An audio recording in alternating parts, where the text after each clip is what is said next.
নমস্কাৰ এজন সাবস্ক্ৰাইবাৰে মোক সুধিছিল যে হ্যাভ টু বি কি হয় কেনেদৰে কোনবোৰ সিচুৱেচনত আমি হ্যাভ টু বি ব্যৱহাৰ কৰিব লাগে গতিকে আজিৰ এই ভিডিওটোত মই আপোনালোকক ক'বলৈ যত্ন কৰিছো হ্যাভ টু বি আমি কেনেদৰে কোনবোৰ সিচুৱেচনত ব্যৱহাৰ কৰিব লাগে ভিডিওটো খুব ইম্পৰ্টেন্ট হয় আপোনালোকে স্ক্ৰিপ্ট নকৰাকৈ হেকলৈকে চাওক আৰু আপোনালোকেও হ্যাভ টু বি ব্যৱহাৰ কৰি বিভিন্ন বাক্য ক'বলৈ যত্ন কৰক আৰু যদি আপোনালোকৰ মাজৰ কোনোবাই অনলাইন মাধ্যমৰ জৰিয়তে স্পোকেন ইংলিশ বা ইংলিশ গ্ৰামাৰ শিকিব বিচাৰে তেতিয়াহলে স্ক্ৰিনত ওলাই থকা নাম্বাৰটোত আপোনালোকৰ নাম আৰু এড্ৰেছ হোৱাটছআপ কৰক আমাৰ ফালৰ পৰা আপোনালোকক ক্লাছৰ সবিশেষ জনোৱা হ'ব আৰু এই ক্লাছটো ৰাতি 9 বজাৰ পৰা ষ্টাৰ্ট হ'ব আপুনি যদি হাউসৱাইফ হয় আপুনি যদি চাকৰি কৰি আছে আপুনি যদি ষ্টুডেন্ট হয় আপুনি যদি ইংৰাজী ক'ব বিচাৰে তেতিয়াহলে এই ক্লাছটোৰ জৰিয়তে আপোনালোকে অতি সহজে অতি সহজ পদ্ধতিৰে ইংৰাজী ক'বলৈ শিকিব পাৰিব সো আহক এটা টপিকটো ডিসকাস কৰো have to be আমি দুটা সিচুৱেচনত ব্যৱহাৰ কৰো সো এই have to be ৰ বিষয়ে জনাৰ আগত প্ৰথমতে আমি জানিব লাগিব have to আমি কোনবোৰ সিচুৱেচনত ব্যৱহাৰ কৰো have to আমি কেতিয়া ব্যৱহাৰ কৰো যেতিয়া আমি বাক্যটোৰ দ্বাৰা কম যে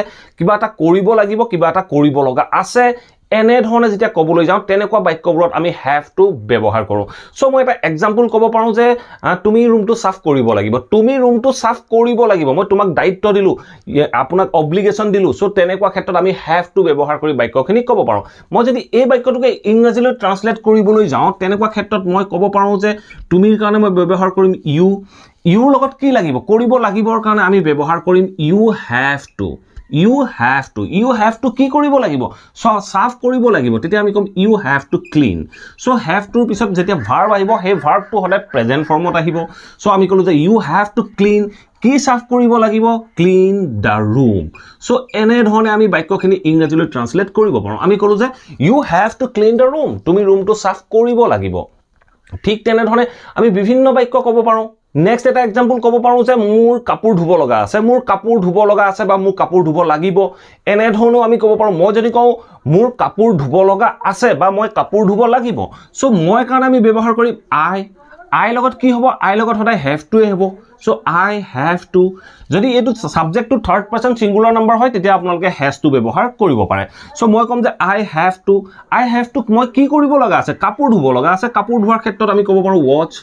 I have to watch মোৰ ধুব লগা আছে কি ধুব লগা আছে I have to watch my clothes so আমি এনে ধৰণে বাক্যখিনি ক'ব পাৰো I have to watch my clothes so এনে ধৰণে বাক্যটো ক'লো সো মই বাক্যটো ক'লো যে I have to watch my clothes মই মোৰ কাপোৰবোৰ ধুব লগা আছে এতিয়া চাওক নেক্সট এটা এক্সাম্পল কওঁ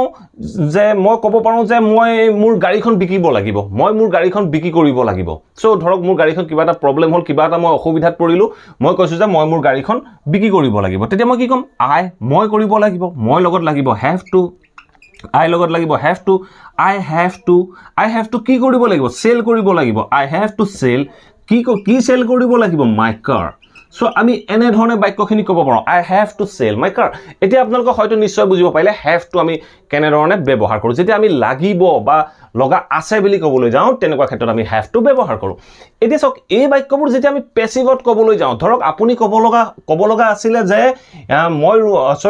তুমি ৰুমটো সাফ কৰিব লাগিব সো আপুনি ক'লে যে ৰুমটো সাফ কৰিব লগা আছে আপুনি বাক্যটো ধৰক প্ৰথমতে আৰম্ভ কৰিব লাগিছিল ইউৰে আপুনি বাক্যটো আৰম্ভ কৰিব লাগিছিল ক'বলৈ যাওঁতে ইউৰে কিন্তু আপুনি আৰম্ভ কৰি দিলে দা ৰুমেৰে আপুনি যদি আৰম্ভণিত কৈ দিয়ে দা ৰুম সো আপুনি ধৰক বাক্যটো ক'ব লাগিছিল ইউৰে আপুনি ভুলতে কৈ পালে দা ৰুমেৰে আৰম্ভ কৰিলেও আপুনি বাক্যটো শেষ কৰিব পাৰে আপুনি যেতিয়া ক'ব ৰুমটো সাফ কৰিব লগা আছে সো আপুনি you have to clean the room নকৈ আপুনি ক'ব পাৰে যে the room তেতিয়া have to ঠাইত আমি কৰিম the roomৰ লগত সিঙ্গুলাৰ নাউন হলে আমি কম has to the room has to be তেতিয়া আমি ভাৰ্বৰ থাৰ্ড ফৰ্ম ইউজ কৰিম cleaned সো আমি কলো যে the room has to be cleaned ৰুমটো সাফ কৰিব লগা আছে আপুনি হয়তো বাক্যটো সাবজেক্টেৰো আৰম্ভ কৰিব পাৰে আপুনি বাক্যটো অবজেক্টেৰো আৰম্ভ কৰিব পাৰে যদি আপুনি বাক্যটো অবজেক্টেৰে আৰম্ভ কৰে তেতিয়া the room বুলি ক'ব লাগিব the room বুলি কোৱাৰ লগে লগে বাক্যটো পেসিভত ক'ব লাগিব যদি আপুনি বাক্যটো সাবজেক্টেৰে আৰম্ভ কৰে তেতিয়া আপুনি বাক্যটো এক্টিভত ক'ব পাৰিব আপোনাৰ ধৰক গাড়ী এখন আছে গাড়ীখন লেতেৰা হৈ আছে আপুনি কৈছে যে গাড়ীখন ধুব লাগিব বুলি কৈছে আপুনি কোনে ধুব তাৰ বিষয়ে কোৱা নাই গাড়ীখন ধুব লাগিব সো আপুনি যেতিয়া তেনে ধৰণে কৈছে তেতিয়া আপুনি দা কাৰেৰে বাক্যটো আৰম্ভ কৰিব The car has to be clean. The car has to be clean. গাড়ীখন ধুব লাগিব বা ধুব লগা আছে এনে ধৰণে আমি অবজেক্টেৰেও বাক্যখিনি শেষ কৰিব পাৰোঁ সো পেসিভ ভয়েসৰ বাক্য স্পোকেন ইংলিছত যথেষ্ট ইউজ হয় আপোনালোকে পেসিভ ভয়েসৰ বাক্যখিনি ক'বলৈ যত্ন কৰিব সো নেক্সট বাক্যটো চাওক নেক্সট বাক্যটো কি কৈছিলো I have to watch my cloth. I have to watch my cloth. ধৰক আপুনি ক'লে যে মোৰ কাপোৰ ধুব লগা আছে মোৰ কাপোৰ ধুব লগা আছে আপুনি ধৰক ক'লে যে কাপোৰ ধুব লগা আছে আপুনি মোৰ কাপোৰ ধুব লগা আছে বুটো বাক্যটো I have to watch my cloth কৈছে ক্লথ ক'ব পাৰে যদি আপুনি my cloth হৰে বাক্যটো আৰম্ভ কৰি দিয়ে আপোনাৰ ধৰক মুখৰ পৰা ওলাব লাগিছিল আপোনাৰ ওলাই গ'ল my clothes ওলাই গ'ল my clothes কৈ দিয়াৰ লগে লগে আপুনি বাক্যটো অবজেক্টেৰে আৰম্ভ কৰিলে অবজেক্টেৰে আৰম্ভ কৰাৰ লগে লগে আপুনি বাক্যটো অবজেক্টেৰে শেষ কৰিব পাৰিব লাগিব সো তেতিয়া আপুনি কি ক'ব লাগিব my clothesৰ লগত থাৰ্ড পাৰসন প্লুৰেল নাম্বাৰ তেতিয়া হ'ব have to my clothes have to তাৰ পিছত আপোনালোকে be লগাই দিয়ক my clothes have to be washed third form washed my clothes have to be washed মোৰ কাপোৰ ধুব লগা আছে বা মোৰ কাপোৰবোৰ ধুব লগা আছে মোৰ কাপোৰবোৰ ধুব লাগিব কোনে ধুব তাৰ বিষয়ে মই কোৱা নাই মই ধুম মোৰ কাপোৰ সো ঠিক আছে নেক্সট এক্সাম্পলটো আছিল সক নেক্সট এক্সাম্পলটো কি কৈছিলো I have to sell my car মই মোৰ গাড়ীখন বিকিব লাগিব বুলি কৈছো I have to sell my car এই বাক্যটো চাওক মই যদি কওঁ গাড়ীখন বিকিব লাগিব মই আপুনি ক'লে যে গাড়ীখন বিকিব লাগিব বুলি কওঁতে আপুনি সাবজেক্টৰ কথা উল্লেখ কৰোৱাই নাই সো তেনেকুৱা ক্ষেত্ৰত কোনে বিকিব কোৱাই নাই তেতিয়া আপুনি অবজেক্টেৰে বাক্যটো আৰম্ভ কৰিব পাৰে আপুনি ক'ব পাৰে যে my car আপুনি my car ক'ব পাৰে my car লগত have to নালাগে has to লাগিব তেতিয়া আপুনি ক'ব my car has to be seller third form sold বাস আমাৰ বাক্যটো কমপ্লিট হৈ গ'ল my car has to be sold মোৰ গাড়ীখন বিকিব লগা আছে মোৰ গাড়ীখন বিকিব লাগিব সো কোনে বিকি কৰিব মই কোৱা নাই আপোনাৰ গাড়ী আপুনিয়ে বিকি কৰিব সো তেনেকুৱা ক্ষেত্ৰত আমি have to be ব্যৱহাৰ কৰোঁ যেতিয়া আমি বাক্যটো পেসিভত ক'বলৈ যাওঁ আৰু পেসিভত কওঁতে সদায় অবজেক্টৰে বাক্যখিনি আৰম্ভ হ'ব এতিয়া আমি চাও have to be অন্য এটা ইউজ have to be আমি ব্যৱহাৰ কৰো state of being অৰ কিছুমান বাক্যৰ ক্ষেত্ৰত যেনে মই এটা আপোনালোকক এক্সাম্পলৰ মাধ্যমেৰে বুজাবলৈ যত্ন কৰো আপুনি কোন লগৰ কোনোবাজন বন্ধুক কৈছে যে তুমি তোমাৰ দেউতাৰ লগত থাকিব লাগিব বুলি কৈছে ধৰক আপোনাৰ মায়ে আপোনাক কৈছে তুমি তোমাৰ দেউতাৰ লগত থাকিব লাগিব দেউতা আমুকলৈ যাব তুমি দেউতাক হেল্প কৰিব লাগিব তুমি তোমাৰ দেউতাৰ লগত থাকিব লাগিব মানে আপোনাক দায়িত্ব দি দিছে যে তুমি তোমাৰ দেউতাৰ লগত থাকিব লাগিব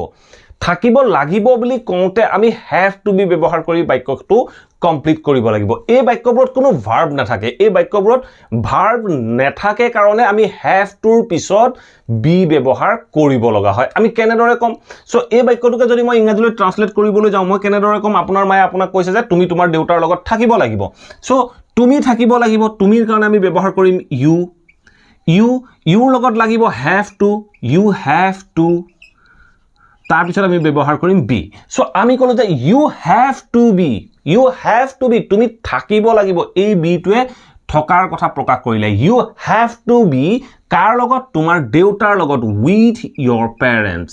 you have to be এনে ধৰণও ক'ব পাৰে আপুনি you have to be there ক'ব পাৰো তাত আমি এনে যদি ক'বলৈ যাওঁ যে তুমি তাত দেউতাৰ লগত থাকিব লাগিব তেতিয়া আমি ক'ম you have to be there you have to be there with your father আমি এনে ধৰণে বাক্যখিনি ক'ব পাৰো so you have to be there with your father তুমি তাত দেউতাৰ লগত থাকিব লাগিব এই এনেকুৱা সিচুৱেচনত আমি have to be ব্যৱহাৰ কৰো ঠিক তেনে ধৰণে আপোনাৰ মা দেউতাই বা আপুনি আপোনাৰ লৰা ছোৱালীক কৈছে যে তুমি এজন ভাল মানুহ হ'ব লাগিব সো ভাল মানুহ হ'ব লাগিব বুলি কৈছে কোনো এটা কাম কৰাৰ কথা কোৱা নাই তোমাৰ ভৱিষ্যতৰ ষ্টেট অফ বিং কি হ'ব তুমি এজন ভাল মানুহ হ'ব লাগিব সো তেনেকুৱা ক্ষেত্ৰত কোনো একচনৰ কথা কোৱা নাই ভাল মানুহ এজন হ'বগে লাগিব তেনেকুৱা ক্ষেত্ৰত আমি have to be ব্যৱহাৰ কৰিব পাৰো মই কি ক'লো বাক্যটো তুমি এজন ভাল মানুহ হ'ব লাগিব তুমি কাৰণ আমি ইউজ কৰিব পাৰো you লগত সদায় ইউজ হ'ব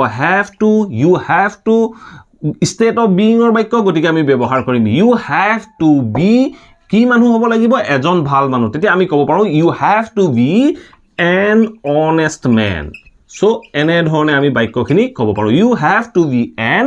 honest man তুমি এজন সৎ মানুহ বা ভাল মানুহ হ'ব লাগিব সো তেনেকুৱা ক্ষেত্ৰত আমি বাক্যটো কলো you have to be an honest man ঠিক তেনেধৰণে আপুনি আপোনাৰ ল'ৰাটোক কৈছে যে তুমি এজন ডক্টৰ হ'ব লাগিব তুমি এজন ডক্টৰ হ'বগৈ লাগিব বা হ'ব লাগিব you have to be a doctor you have to be a doctor so এনে ধৰণে বিভিন্ন বাক্য আপোনালোকে ক'ব পাৰে সো লাষ্ট এটা এক্সাম্পল চাওঁ লাষ্ট এক্সাম্পলটো আমি ক'ব পাৰো যে ধৰক আপুনি কোনোবা ঠাইত ফুৰিবলৈ যাব বা কোনোবা এটা পাৰ্টিত যাব আপুনি কৈছে যে হে আমুকৰ ঘৰলৈ মই আজিলৈকে গৈ পোৱা নাই মোক গৈ বেয়া লাগিব তুমি মোৰ লগত বলা তুমিও মোৰ লগত বলা সো আপোনাৰ বন্ধুজনে কৈছে যে ওকে ঠিক আছে মই তোমাৰ লগত গৈ আছো তেতিয়া আপুনি কৈছে যে তাত কিন্তু তুমি মোৰ লগত থাকিব লাগিব তাত তুমি মোৰ লগত থাকিব লাগিব কাৰণ তাত মই কাকো চিনি নাপাওঁ জানি নাপাওঁ মই বৰ অকলশৰীয়া অনুভৱ কৰিম সো তেনেকুৱা ক্ষেত্ৰত আপুনি কৈছে যে তুমি তাত মোৰ লগত থাকিব লাগিব তুমি তাত মোৰ লগত থাকিব লাগিব বাস এই বাক্যটো আমি সাবজেক্ট এটা চেঞ্জ কৰি দিলে হল আমি ক'ব পাৰো যে you have to be there so আমি ক'ব পাৰো you তুমি তাত মোৰ লগত থাকিব লাগিব তেতিয়া আমি কম you have to be তাত থাকিব লাগিব তেতিয়া আমি কম you have to be there কাৰ লগত মোৰ লগত with me সো আমাৰ সেন্টেন্স কমপ্লিট হৈ গল আমি কলো যে you have to be there with me তুমি তাত মোৰ লগত থাকিব লাগিব এনে ধৰণে আপোনালোকে বিভিন্ন বাক্য বনাবলৈ যত্ন কৰক আপোনালোকে যিমান এনে ধৰণৰ সেন্টেন্স ফৰ্ম কৰিব হিমানে আপোনালোকৰ বাবে কনসেপ্টটো সহজ হৈ আহিব আশা কৰো এই ভিডিওটোৰ পৰা আপোনালোকে নিশ্চয় বুজিব পাৰিলে have to be আমি মেইনলি কোন দুটা কাৰণত ব্যৱহাৰ কৰিব লাগে যদি এই ভিডিওটো ভাল পালে প্লিজ ভিডিওটো সকলোৰে মাজত শেয়াৰ কৰক অসমৰ প্ৰত্যেকজন ছাত্ৰ ছাত্ৰীৰ লগত শেয়াৰ কৰক যাতে অসমৰ প্ৰত্যেকজন ছাত্ৰ ছাত্ৰীয়ে ইংৰাজীৰ এই কথাবোৰ অতি সহজে ঘৰতে থাকি শিকিব পাৰে আৰু যদি আপোনালোকৰ কিবা কোৱেশ্চন কিবা টপিক আছে তেতিয়াহলে আপোনালোকে মোক কমেন্ট বক্সৰ মাধ্যমেৰে জনাব পাৰে মই ভিডিওৰ মাধ্যমেৰে আপোনালোকক ক'বলৈ যত্ন কৰিম আৰু যদি চেনেলটো সাবস্ক্ৰাইব কৰা নাই প্লিজ সাবস্ক্ৰাইব কৰি অল নটিফিকেশন অন কৰি ল'ব মই এনে ধৰণৰ ইংলিশ লাৰ্নিংৰ ভিডিও আপোনালোকৰ বাবে ৰেগুলাৰ আনি থাকো আপোনালোকে নটিফিকেশন পাব আৰু ভিডিওবোৰ চাব পাৰিব thank you for watching this video